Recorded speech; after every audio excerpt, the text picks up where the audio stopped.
Without a shadow of a doubt, it's the Crockett Show in social media history.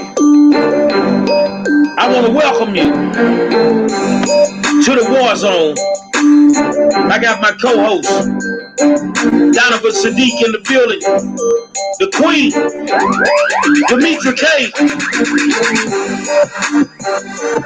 and I got a fabulous young member of the community that leave it on the floor every single day. Between her and her husband, a whole lot of seniors that got some good meals, man. I wish I lived in their house. But you know me, it's the 5-star general. It's time to get to it. Say, man, I want to welcome you to the War Zone, and it's good to be back. I mean, I want to thank all of y'all, first of all, for tuning in every day, because without y'all, we wouldn't have a show. I can tell you that now. Without y'all, we would not have a show. And I want to thank all of y'all for sending me the well wishes yesterday. Your boy was out of there. I hadn't ate. I hadn't really slept. I hadn't drunk a lot of water, and it just caught up with me. So I had to do what I'm about to tell you to do every day. I had to respect my body. And I had to stop, and I had to say, well, you know what? The revolution will be here, and they'll put me in a hole. And I ain't ready to get no hole. So it's going to be some things I got to change about how much I got on my plate. But it is what it is, man. And I went out today. I didn't stay out long. It was just too damn hot.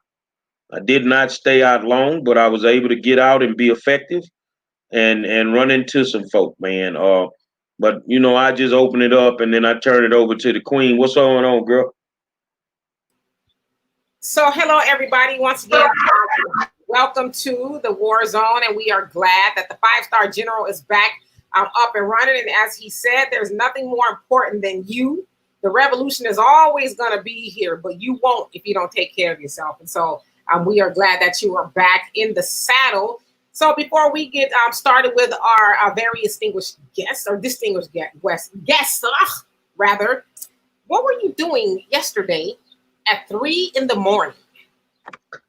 Well, I had a protest at 3 in the morning in front of Houston City Council member District D, Carolyn Shabazz's house. I know Carolyn. She's a Yates alumni just like me. We worked together when she was the educational chair of the NAACP, and I was actually the educational chair of the economic committee of the NAACP. So we've tag teamed on a lot of issues in education to help kids. But once she became city council member, she made a promise. We were in an open forum at the Shrine of the Black Madonna, and I was on a panel, and I asked a question. I say, so which one of you guys that's running for city council gonna be the first one that turn up punks when you don't agree with him on something? And Dr. Shabazz was the first one to raise her hand and said, I'm not gonna let the mayor punk me. Well, the issue of police reform came up a couple of weeks ago, and we saw that Letitia Plummer had come forth with some amendments, and Dr. Shabazz let the mayor punk her.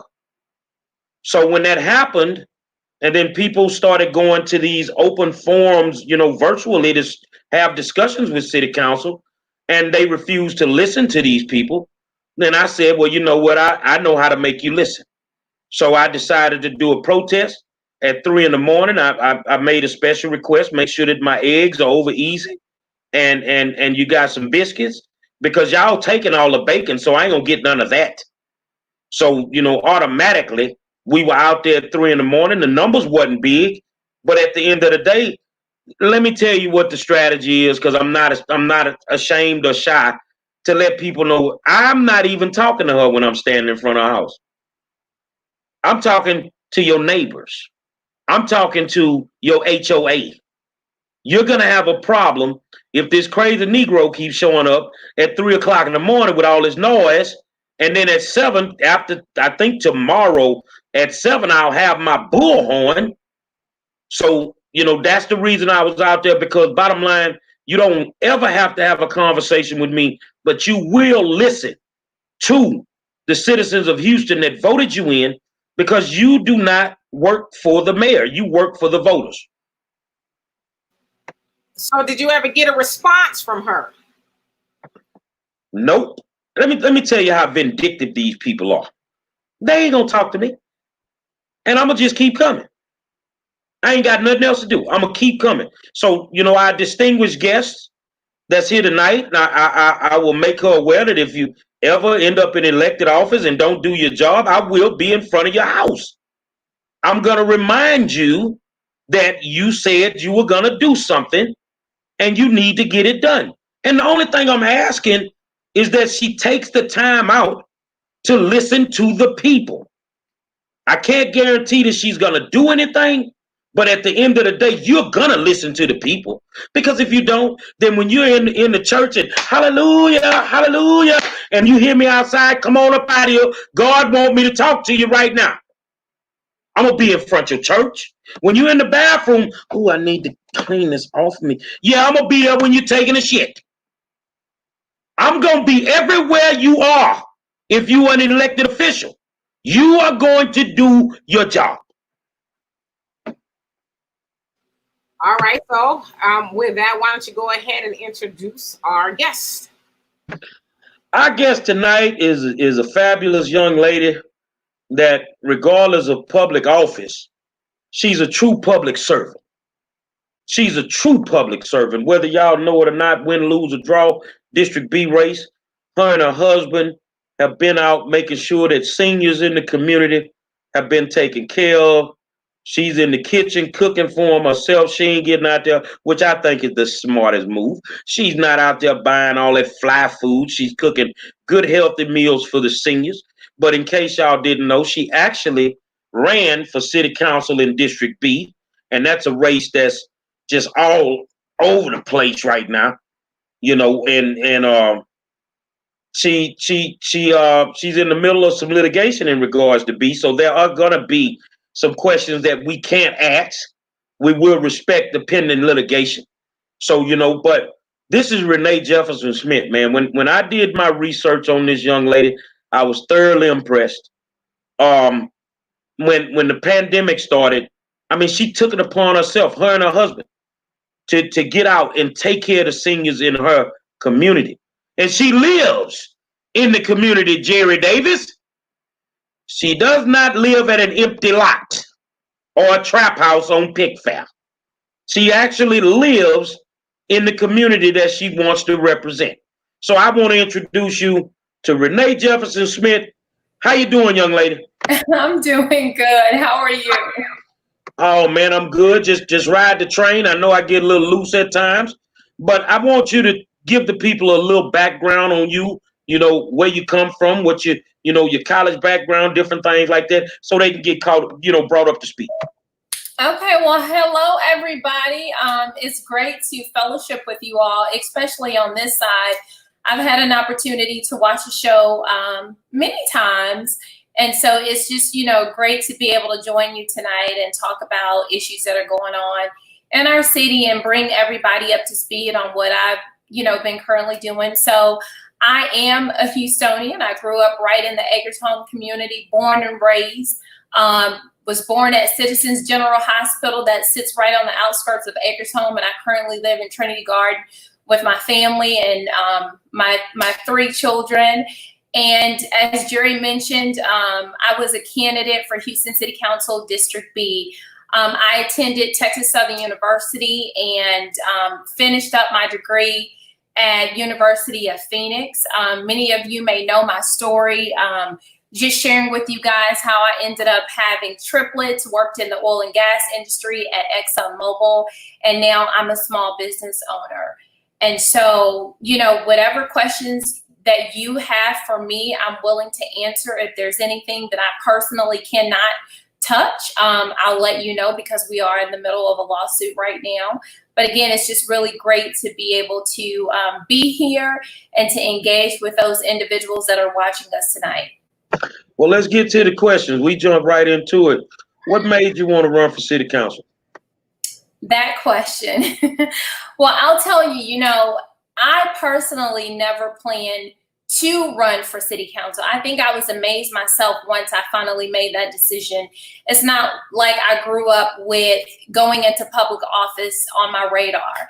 But as a little girl, watching my grandmother work in Kincaid Private School before African Americans can actually walk through the front door, and going downtown where Sears used to be, feeding the homeless population, I believe that being a servant has been embedded in me.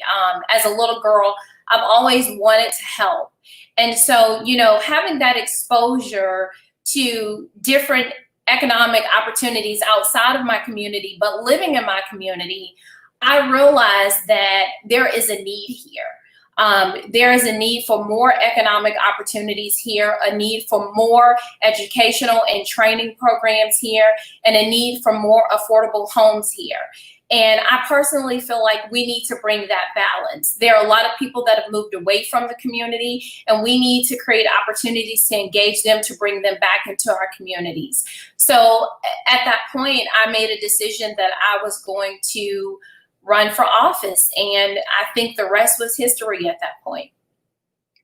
Now, when you speak of economic opportunity, I was looking at an article yesterday while I was taking my break.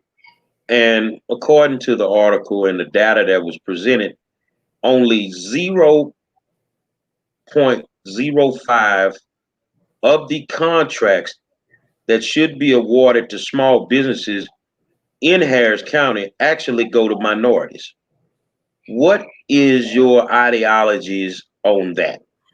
Now, I think I saw something similar. So tell me that again. You said only 0.05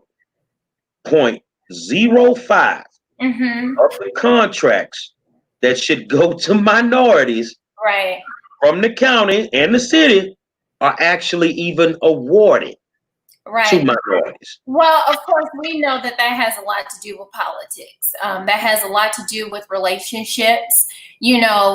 One of the things that I talked about was establishing a business incubator that would provide training to individuals in the community on being small business owners, to teach them how to go about completing those applications and becoming certified. But then when you get behind, what I would like to consider the closed door of politics, you do have those individuals that, have that control, that are in favor of pushing those contracts to individuals that they want to have them. And so, I was thinking the other day, because I've been told that, maybe I've been a little different. I'm doing some things a little different. And I realized I'm not a politician. I'm a person. I'm a person just like everybody else. I have flaws. I like music. I like to dance. I like to act silly. I smoke and drink. I'm a drinker and a smoker.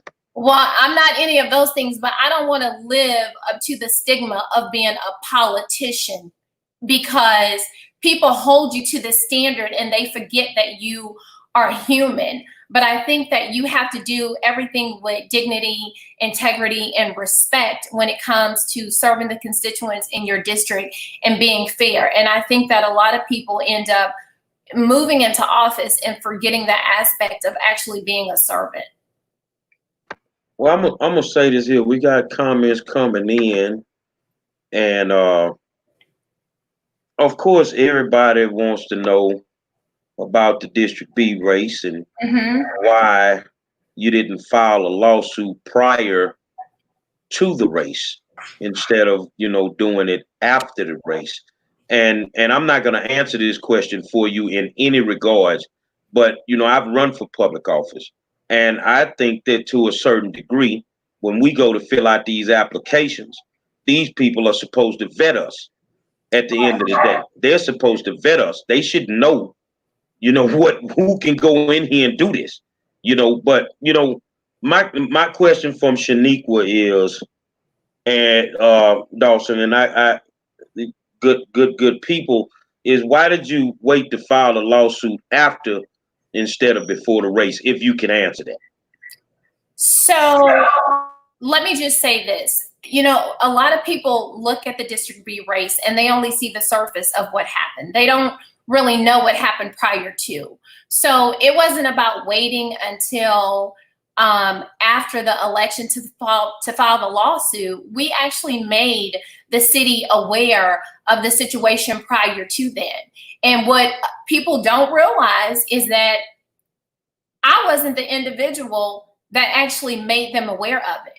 I don't think that myself as a candidate should have gotten involved and have had to force the city to do something that they automatically should do anyway.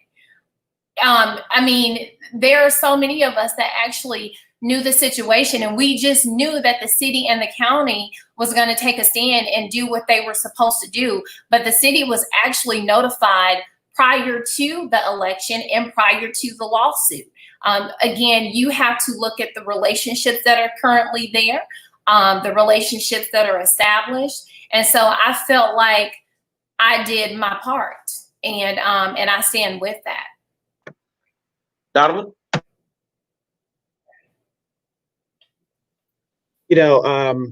Big ups to you and thank you for coming on the show. A lot of people don't realize how hard it is as an outsider to run into politics. Because, here in my city, I did the exact same thing that you did. You jump into it and you come in with these great expectations. And unfortunately, there's like these rules that you never heard of, but they didn't talk about it in high school and in your government classes in school. But now that you've been through the process a little bit, you're a little bit more experienced, would this stop you from seeking office later on after the litigation or anything like that? I don't know. I can't say that. I can't really answer that because I never planned to run for, city council. But there's so much that has come out of running in this election and running such a great campaign. And what I've come to realize even more so is that being a city council member or any type of politician is just a title. And I'm just kind of one of those people. I don't really get blindsided by titles. So I don't have to be a city council member to serve. I've been doing that. And, during the process of my campaign, I stumbled up on a young lady, Miss Smith, no relation, just so happened to have the same last name. And I've told this story, but I'll tell it again. She was living in a camper on the side of her home. And I couldn't understand why, but it turned out she still had mold in her home. And it had been about a year and a half since Hurricane Harvey. And so I ended up getting the news involved and getting the city involved. And within, I think, about 8 months from that time frame, they built her a brand new home. And so I think about where she would be had I not stumbled up on her living in that camper, and had I not taken the process to follow through, with making sure that she got the attention and time from the city that she actually needed. And now she's living in a brand new 3-bedroom home built from the ground up. And the day that she got her keys, I was the only individual present. Demetri? So once again, welcome to the War Zone. So very glad to have you here. And I know there's a lot of things that you can't talk about, but from what I understand, you lost by about 168 votes, coming in third. So I guess it was, who came in first? Was it Tarsha? It was Cynthia. It was Miss Jackson. So Miss Jackson. And then I'm assuming the tie would have been between you and Cynthia, or the right. So there are a lot of things that happen, and again, it all happened so fast. And from November even up until now, so much has transpired. But as of that night, I was actually in the runoff. The next morning, I was in the runoff. But let's just go back to the day of the election. And I'm going to share some things with some individuals or with you all that people may not have realized. The day of my election, I had several people that live in my district that were at the polls and went to go vote for me, and my name was not on the ballot. I ended up calling Channel 2 News, and Channel 2 News came out. The young lady who called me and said, I don't see your name, she was in Acres Home, which is where I'm from, which is District B, and she gave them her ID again. And they told her that she could not vote in that particular area, although her address was registered there. So when she gave them her ID and they scanned her ID, then they told her she wasn't who she said she was. So she goes, wait a minute, I just voted, but I didn't get a chance to vote for Miss Smith because her name wasn't on the ballot. So you're telling me I voted under somebody else's name? And they told her it looks like that's what has happened. Hold on, let me jump in here real quick.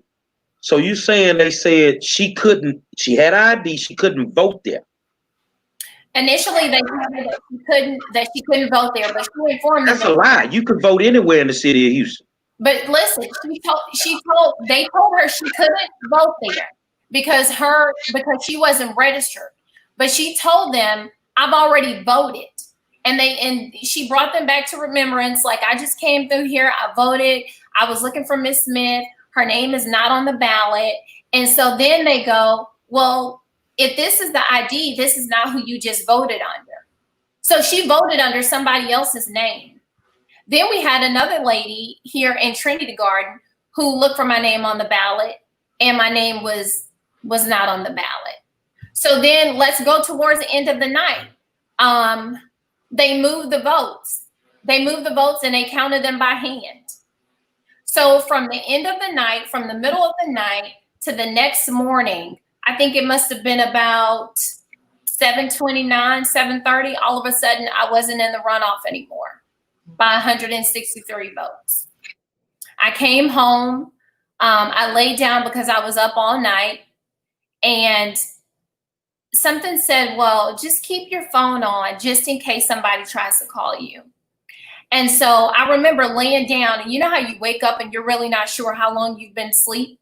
The very first phone call I got was from Channel 2 News.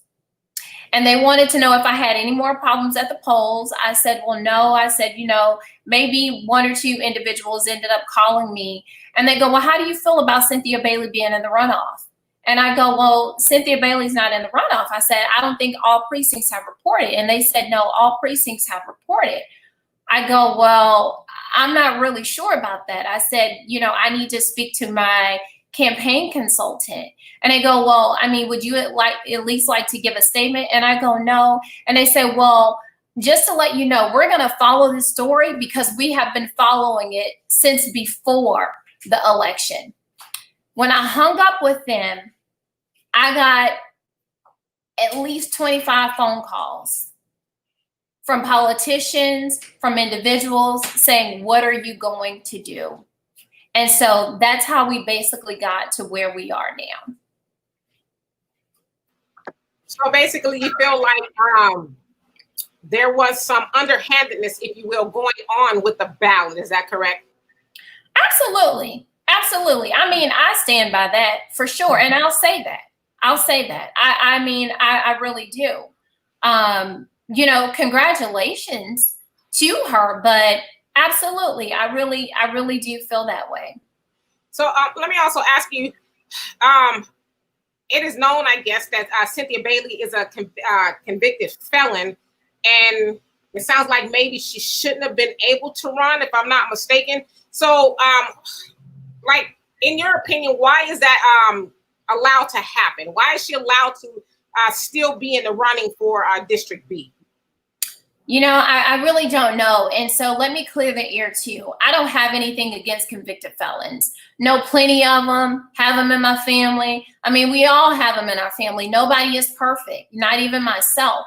So the issue wasn't necessarily about the fact that she is a convicted felon. It's about the fact that the Texas Constitution states that a convicted felon is not eligible to run if they had not been pardoned by the governor.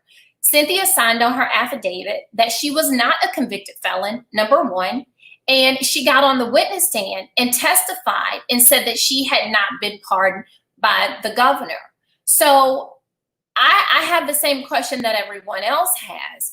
why is a convicted felon allowed to raise money and run if they cannot be seated?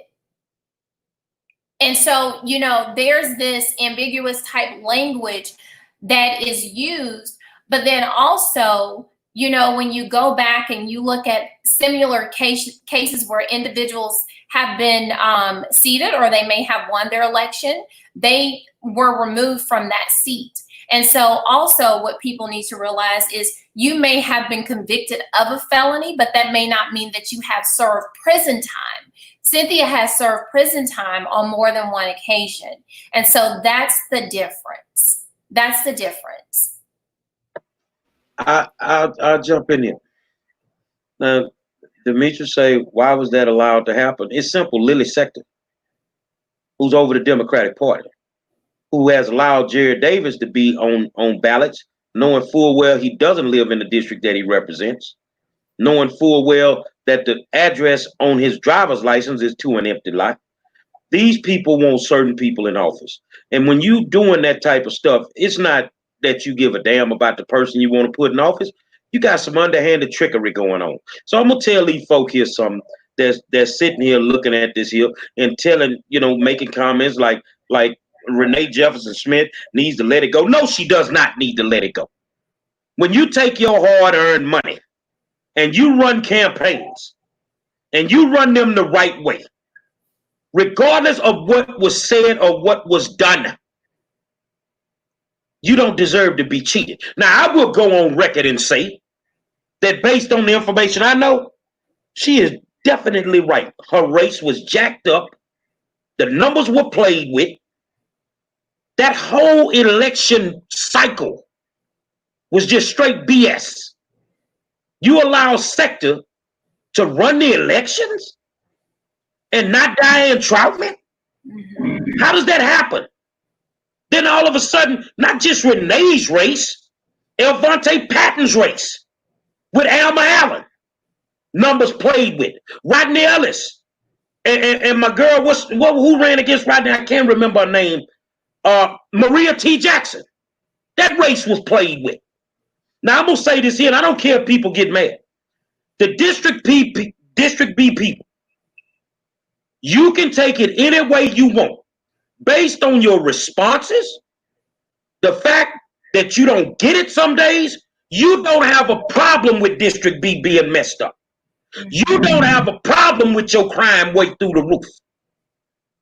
So if this woman never takes that seat, that is your loss. Let me say this. I'm sorry. Let me interject because I can't really read the comments. So I'm glad that you kind of pointed out maybe what was being said. Here's how I feel. I had a right to do exactly what I did. And I don't think that people realize it. How would I be able to stand up and fight and try to serve 216,000 constituents if I don't have a right to fight for myself? And I don't know anyone that would not have done exactly what I did. And the message that I want to send out is we should be tired of people telling us what we can have. We should be tired of people placing things in our community that they feel like we should have. When do we create a new day and new opportunity for ourselves? We live in communities. We live in communities in which we have no grocery stores. We have more churches, more chicken places, more beauty supplies in which we spend our money, but we don't really have any true opportunity. And so we settle. I mean, I get it. I get it. I just said, I get that we all have individuals in our families that have taken wrong paths. But when do we stop siding with what we know is wrong and be okay with covering that up and start talking about what's right so that we can actually move forward? I'm 41 years old, and I know the streets of District B, besides those that besides the infrastructure that is new, the majority of everything that we have looks identical. It looks the same. It looks exactly the same. When we look at the building on the old Kmart building that's on Homestead, that building has been there for years and it looks the same, and everybody complains about it. We need to bring something there, but yet we're willing to just accept whatever is thrown our way. And so whether I end up getting back on the ballot or I don't, until we actually change our mindset, nothing about our communities is going to change, because you are the one that has to vote. I'm going to read the comment. It's pretty large, so that's why I can't put it up. It would cover y'all faces up. I tried. According to Shaniqua, but Tasha would still beat Renee. The NAACP, CWA Claude Cummings is pushing her, and they are corrupt as well because they do nothing for the black community in District B. She would go along with the mayor. I don't want to read the rest. I'm going to stop right there. She would go along with the mayor. I just watched the city council vote for police reform where 16 out of 17 went along with the mayor. The one that didn't go along with the mayor, Letitia Plummer, she's the outsider now. As far as your representation, and I'm going to tell you, we got the guest I really want on the show, and he coming Friday. You people need to change your way of thinking. You got a problem with Claude Cummings helping Renee Jefferson Smith. Wait, they said I would go along with the mayor? You would go along with the mayor, plus Renee does not have a pleasant attitude. I don't have a pleasant attitude either, but I'm the most qualified fat son of a that could ever sit on the school board. It ain't about having a pleasant attitude. Nobody needs to kiss y'all behinds. Put some people in there that's going to be some movers and shakers to get these black folk where we need to go. Now, if you want people to keep murdering you on Homestead, then y'all just have one a day or two ago. If you want to keep having illegal dumping sites, then keep voting for the same people. Don't complain about what you got. Donovan? What I want to ask you this, the case is ongoing, wherever the case is at. What is the remedy to your case? What remedy are you seeking, or what is the remedy to the case? So if you win the case, they put you back on the ballot. Is there another election? What's the remedy? Well, I'm really not sure of that. I do know that the last time we were in court, the county stated that they did not want to have an entire new election, bringing all candidates back to the table, because it would cost a lot of money to do so. So that's going to be left up to the judge.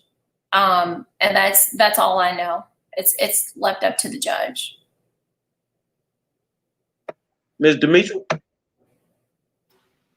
So I want to switch it back to you just a little bit in your platform. Earlier you said, I'm not a politician. And I've actually worked with quite a few political candidates running for different type of offices. And they all wanted to start off saying, well, I'm not a politician. And I would admonish them, to not say that, because it's like everybody says, I'm not a politician, but you're running to be a politician. But the thing that I really want to know is, because another thing you said is, well, I want to fix this, that, all these things that are going on in the neighborhood. I want to bring jobs and this, that, and the other. And I hear that same thing from every candidate. I don't care if it's in Houston, whether it's in California. I hear that same thing. And so it also leads me to wonder, why isn't anyone able to deliver? So I want to ask you, what are you going to do differently than all the people that's come before you, all the people that's sitting on the dais now that said, I'm going to deliver? What are you going to do differently to actually deliver, assuming that you actually do win your race? Well, I really think that it takes a person that has the know-how and the intellect to be able to get the job done. I think that it's really important to establish relationships with individuals that have a true interest in your community or in the district.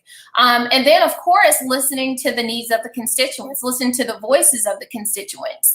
One of the things that I really pride myself in that I can say, is a lot different from maybe just a few of the individuals that ran in this race is that I live here. So, I tell people all the time, you may see me at Family Dollar because, let's be real, that's the only resource that we have. If we need to go grab some milk or some eggs, it's the closest store to us. And so, again, I think it's important to establish those relationships with people that have a vested interest in the development, the economic development, and the changes that are necessary for the community. I know people are going to have their opinions, and by right they should, but I'm an individual that can't be bought. And that's one of the problems here. When I started my campaign, I started with my own money. Again, I'm not a part of an organization. I have organizations that endorse me, but I'm not a part of an organization. So can't nobody hang anything over my head and tell me what to do. I'm doing it on behalf of the constituents, that are here. And so I sit on the board of the College of Healthcare Professions. I own a small medical clinic here in Houston.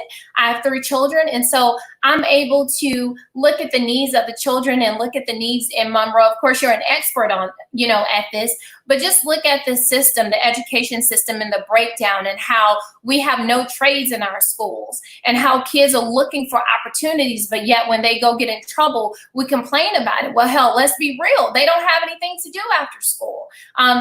There's nothing engaging here. And so I think that allowing one's work to speak for them is also necessary, instead of just looking at people that have thrown themselves in the race, but they don't really have anything to prove for it or to show for it. Let me follow up with this question too. I want to ask you if it hasn't already been asked. So we know that the wealth of Black people in America is about 17,000, give or take, to that of white Americans to the tune of $171,000. That is the wealth income gap there. So what are your plans to actually help close the wealth gap between whites and Blacks within your district? Like, what is your blueprint to do that? Again, I think that it all comes with education. And that's when I talked about, I have to keep going back to this, creating a business incubator, creating opportunities to bring education and the know-how to teach people how to become business owners. We have so many unions that are available, and we go to all of these endorsement screenings, building those opportunities and allowing them to provide trade programs to teach our young boys and girls how to work with their hands is extremely important. Not everyone is going to obtain a 4-year degree, but when we think about our grandparents and our aunts and uncles, that maybe had a hair salon and that was an electrician, I think that when we learn how to become smart and work for ourselves, that is a way to put money back into our communities. I looked at the Fifth Ward community and the development that is going on there, where we have young Black African-American males and females that have decided to create a buy the block program. I think it's like buying back the block. So when we just talk about real estate opportunities, one of the things I always talk about, or I talked about on my campaign trail, is preserving the legacy and integrity that we have in our communities. If we're selling everything that we have, one day we're going to look up and we're not going to be able to recognize our communities. And I gave this analogy about if Big Mama was behind on her taxes, what do? Do you sell it so that you can come up from what you profit? Or do you get together and you pay the taxes? Or do you argue with Aunt Shirley because she lived there, but she don't have the money to pay the taxes and you don't want to pay them? When we're selling everything off that we own, we are basically giving away our communities. We have gerrymandering and packaging and diluting, and we're losing parts of our communities to other cultures. Those are all things that are important to me. My daughter is 20 years old and she is getting ready to be a junior at Tuskegee University. And I told her, Zoe, you can go to school and become anything that you want to be. You can live wherever you want to live, but just understand the importance of being able to live in your own community if that's what you choose to do. But we have to learn how to preserve the land and the history that we have here, or we're going to lose it all. I'll say that was a great answer. And I'm just looking at the comments. You can't see them. Um, I flow through B. You know, I go to Triple J's and get me food to eat. You know what I'm saying? I'm over in Fifth Ward at Redders. You know, I see the Prince riding around Fifth Ward for real. And the thing that I will say is this here. You made a comment about trades. So I'm gonna ask you this comment because Travis McGee said trade, trade, trade. That's his thing when it comes to schools. We don't have enough trades in our schools, and we don't. Trump just said something that was profound to me. And I know some people gonna have something crazy to say. Trump said he finna devalue the diploma and try to figure out a way to get more money to kids in schools that want to take trades. Now, why some black person have a problem with that? But in all actuality, our kids have been deprived of those trades forever, ever since they took them out to black schools. So, what's your opinion on bringing back? And people say, "Well, city government ain't got nothing to do with education." Yes, it do, because Turner was very involved in it when he was trying to turn our schools into charter schools. So that's why I'm gonna ask a question to a city council candidate: what is your ideology on putting the trades back in the schools and getting our kids off the 40-40-40 plan, which is not working 40 hours a week for 40 years to get 40% of what they make? Entrepreneurship. Well, and I think I just touched on that. I think that is very necessary. When we look at our schools, and I think about when I was in school, we had so many different trades. Kids learn how to work with their hands. There's so many things that have been removed from schools. I mean, kids don't even have nurses in schools anymore. But when you go to other communities and you look at the way the schools are being handled there, it's very different from what we have here. And so I think it's necessary to place trades back in schools. We need to talk to children about other opportunities. When you come to school and you're worried about your next meal, because let's face it, some kids, majority of the children are coming to school to eat. They stay after school for a snack because they know if they leave and when they get home, daddy is definitely not there. Mama may or may not be there. Grandmama is too tired. So they're staying at school for a meal. And I think that trades need to be placed back into schools to teach our young girls and our young boys how to work with their hands, how to become a productive citizen. There is nothing wrong with going through a trade program, graduating in a year and a half or 2 years, coming out making $19, $20 an hour, so that you are now able to provide not only for yourself, but perhaps your little siblings that you have to take care of, your little brother and your little sister, or even contribute to the household. And that builds pride back into young men. Again, we just look at the surface of things, but you never know any of these children's story. You don't know why maybe they went and they stole something or they committed robbery. And so you have to take some type of responsibility and accountability for doing your part, which is making sure that we're building additional layers in education as it pertains to placing the trades back into the school. Well, we're going to put you on the hot seat. Trump or Biden? Oh, geez. No doubt about it. I'm going with Biden. Why? I mean, I don't really care to elaborate, but I feel like that's the best choice for me. There's a lot of things that Trump has done through his administration that I personally don't care for. I was talking to somebody about this today, and we didn't really get a chance to go into detail about it. I'm gonna stick with Biden based on the choices that I now have.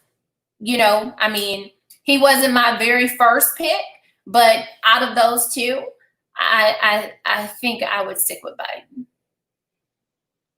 A real quick question that I have. What is your take on reparations for ADOS?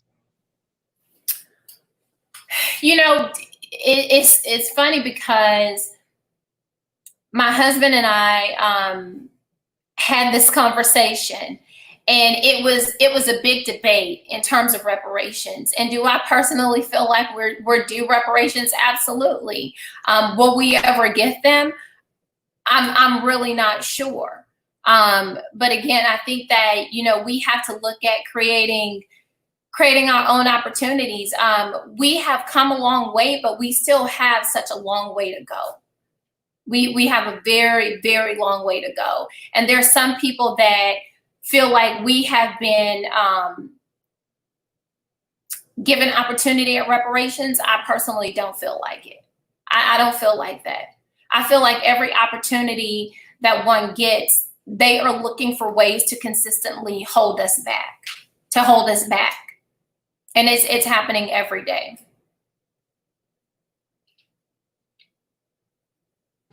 Well, I tell you what, I'm just looking at the comments, and I just want to clarify something, Demetri, real quick. That Shaniqua was making reference to living in the Northeast area and the East Houston Civic Club, know her family, and Mr. Coleman. Stop, lady. You talking about Albert Coleman? The man I put the information out on that cut the side deal for North Forest Independent School District? That's the Albert Coleman you talking about? The East Houston Civic Club that signed the same document and sold out the school district? Say, be careful who you call your family, because you might have some crooks in the midst. Yeah, you might. I'm going to tell you this here. Tell us how you got in when the pandemic started.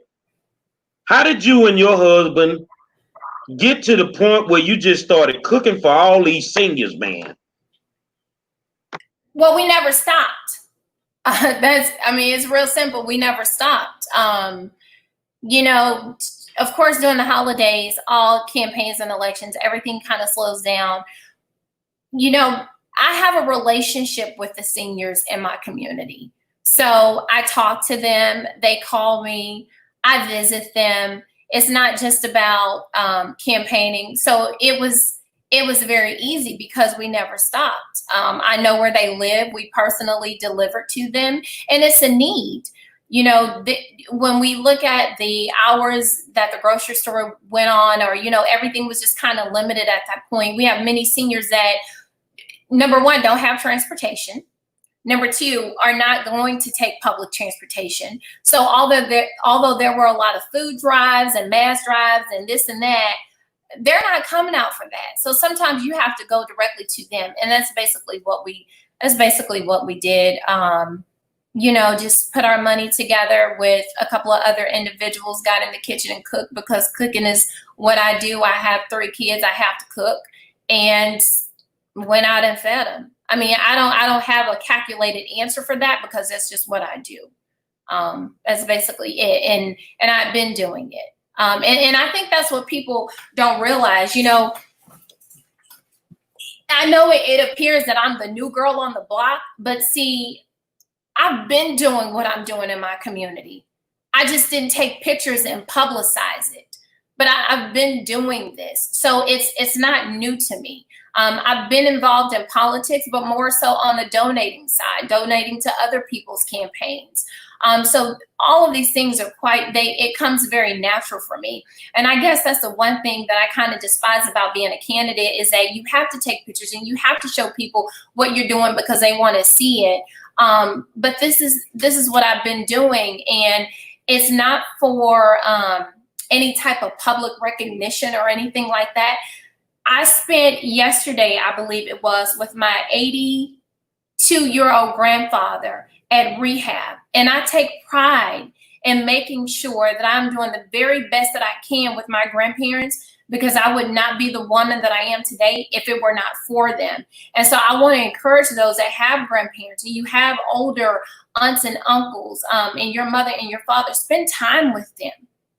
The seniors that we have in our community, they are the ones that have paved the way for us to be here doing exactly what we're doing. Get out and vote. It's free. I posted that. It's free. It doesn't cost us anything to vote, but it costs them, it costs them money to vote. So This is just who I am. And if anybody has any questions, you can inbox me. If you feel like you don't know me, I'm the best person to ask whatever it is that you want to. You don't have to go through anybody else. And I want people to stop listening to everything that you hear. Stop listening to that. In politics, you're going to hear a bunch of lies. You're going to hear a bunch of rumors. People are going to say things. Stop doing that. Get to know a person. Don't just judge a person based on the way they look or the way they talk or, you know, what you've heard. Get to know that person. Well, I appreciate you looking out for the seniors because I feel the same way. I love hanging out with my senior community because I'm going to be honest with y'all, man. I kick your ass in some dominoes because a whole bunch of old men taught me how to play. I ain't learned the game from no youngsters. I learned it from the old men. So you been in the middle of card games? Man, I done been to card games. I mean, I'm like you. I don't take a lot of pictures of the stuff that I do. So, you know, when I pay for dinner for 120 seniors, I don't feel like I need to publicize that. You know, I just did it out the kindness of my heart. So I don't, you know, we don't even think about taking pictures. So, I mean, I think you're a true public servant. I also know in my heart that this race is being held up for a reason. Mm-hmm. For those that think God was just going to let that go on, he done showed y'all. It's something about that race that ain't right. And God saying it ain't moving forward. That's all I'm going to say on that. But you got some issues on that side of town. We don't know who the candidate was in District 142. You got Jared Davis. He homeless. We don't know where he live. You know, you got y'all over there in B and everything up and down. You people on the north side, northeast Houston, you need to stop. Look at your community because she just said it. It looks the same way it did. The only thing is different. Swiss Village looks old now. I remember when they first built it. It looks the same. These people are not doing anything for you. And to keep supporting the same failed black politicians, you getting what you pay for. Well, people are complacent. People get complacent in their mindset. They get accustomed to things, which is why, you know, we have a generation that's out still at the bars and still hanging out as though COVID is not real. Even though you don't have symptoms, you may be infected somebody that actually, you know, can get really sick from this. And so I've never been one to get really complacent. I'm accustomed to change. And if I feel like change is what's necessary to make me a better person, that's what I'm going to do. Change is actually necessary for growth. And so if you're a person that's not willing to change, then don't ever expect to grow. And so as that pertains to this District B race, you know, the person that you vote for is going to show you what they're capable of.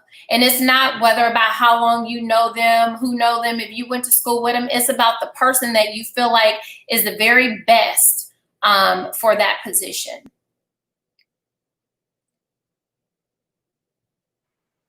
Final thoughts, Ms. Demetra. I will say this once again. Thank you so much for coming on. This comment section is wilding. They are like going ham. But I will say this, just kind of skimming over the comment section. I will say you have way more supporters in there than you do people who don't like what it is you do or what you're running for. But I would also tell you guys in the comment section, y'all doing the most up in there. Okay, I mean, wow. I don't think sailors have even talked the way you guys are talking in the comment section. People are entitled to their opinions. If we all agreed on the same thing, it'd be very boring here on this planet. And so give people their space, you know, to speak their mind, as long as it's respectfully. But I would say, you know, good luck to you, Renee, in your race. It sounds like from what I see on the comments and from what Gary's seeing, you are the candidate for the job. So I wish you the best. Final thoughts, Donovan. Well, once again, I always say the definition of madness is doing the same thing over and over again, expecting a different result. So if you guys are electing the same type of people into these offices and you expect your neighborhoods and community to be any better, you are insane.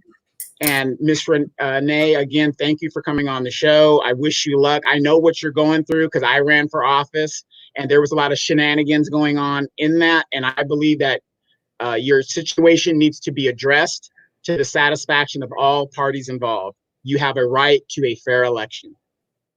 Right. And, I can't read the comments, but I don't get distracted by people. I don't get distracted by people and opinions, because probably the same fingers that are pointing at me, somebody else is pointing at them. And you can't be your true, authentic self if you live up, if you're constantly worried about what people are thinking of you or the standards or what they think you should have done or you should not have. At the end of the day, I did what I felt was best. I'm going to stick to that and stand by that, because I would not be able to fight for the people that I'm looking to represent if I could not fight for myself. And if anything, you should appreciate somebody that's going to be willing to fight for the necessary changes that are needed in this community. And so, that's basically all that I have to say about that. God bless them. I'll pray for them. Well, I tell you what, man, I see Travis is on here, you on here, I'm on here. And, I look at some of the races that some of us have ran for. I look at Travis, who's ran for city council, school board. And then I look at our school system. I look at Gary Monroe. When you got an issue with the school system, you either calling me or you referring me. But I ain't good enough to sit on your school board. And now I look at the way your school system is right now. Some days I don't feel sorry for the situations people put themselves in. You know damn well, and I'm talking to the people out there, that Fifth Ward is fucked up. Southeast Houston is fucked up. Northeast Houston is fucked up. And you want to know why it's fucked up? Because you keep putting the same people in wanting different results. And it's not going to happen. Maybe God has something bigger for Renee Jefferson Smith. I know God has something bigger for me because I'm already doing it. He didn't want me to sit on your school board. But he also told me to give you the information so you didn't go through the things that you went through. You chose not to listen. So even in the middle of a pandemic, with police reform, this platform is being used to give you the information. Now I want you to listen to me slowly. We're giving you the boats before the flood comes. Go read your Bible. You're choosing not to get on the boats. I'm looking at Renee, and she looked like the little boat that's sitting out there and your dumb ass on the Titanic. You chose not to get on the boat. That's not Renee's loss. Because I don't see nothing about the two candidates that's still on the ballot. Who the hell they done fed since the pandemic started? How many seniors have benefited from them since the pandemic started? Don't tell me about the free food that you got from the Houston food pantry and all that. I'm talking about how much money did you spend out of your pocket? I know what she spent out of hers. I know what her husband D spent out of his. See, these are people that you can't make every day. So I tell you what, this week I went loaded up the slate. But I can't wait until Thursday when the Republican candidate for Harris County District Attorney comes on. And now, Renee, I need you to look me in the eye. I need all y'all from Northeast Houston to look me in the eye. And Friday, up and coming, star is rising. Let's see you kiss Sheila Jackson Lee's ass when Republican candidate Wendell Champion shows up at the war zone. He want a seat. He doesn't give a damn about being a Republican or a Democrat. So you gonna tell him he ain't good enough, huh? I tell you what, from welfare to West Point, I think he just might be good enough.